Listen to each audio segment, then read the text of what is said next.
texte était plus important finalement que la musique à ce moment-là pour moi. Ouais. Et je me suis dit, je vais partir dans ce monde de la musique. Et je voulais que ma première chanson raconte tout ça de moi, le regard que je posais sur moi, les peurs que j'avais, mais aussi cette envie de défoncer les portes, quoi, et de réaliser mon rêve, et en même temps, pourquoi pas embarquer des gens avec moi. Et tu m'as parlé de l'importance du regard de tes enfants quand tu étais derrière la grille de l'école, vers 17h, 16h30, 17h, quand tu allais les chercher, parce que ça projetait en toi des images. Voir ma maman à la sortie de l'école, c'est un des souvenirs qui est vraiment gravé, c'est presque même le souvenir pour moi de l'amour originel. La tête de ma mère à la sortie de l'école.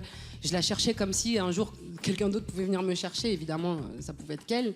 Chaque jour de la semaine, la voir, c'était « c'est ma maman, c'est ma maman ». Elle-même, elle est là, elle vient me chercher. J'ai une histoire particulière avec Monsieur Aznavour, oui. Puisque ça a été mon premier crush musical, vocal. Enfin, c'est vraiment la voix la plus ancienne, je pense, chantée que j'ai pu entendre dans ma vie. Et en sortant de la Nouvelle Star, je reçois un courrier où Charles Aznavour m'invite à chanter pour lui, pour l'Arménie. C'est pas possible. Je me retrouve à chanter devant lui.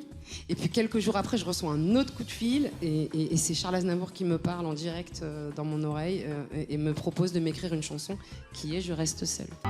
Sans lui, sans joie, je reste seule. Le rêve devient réalité. J'ai jamais pu lui dire un mot. C'est-à-dire que toutes les fois où j'avais la chance de pouvoir échanger avec lui dire à quel point je l'aimais, je n'y arrivais pas. Et puis j'ai fini par lui écrire une chanson qu'il a entendue 3 jours avant de partir.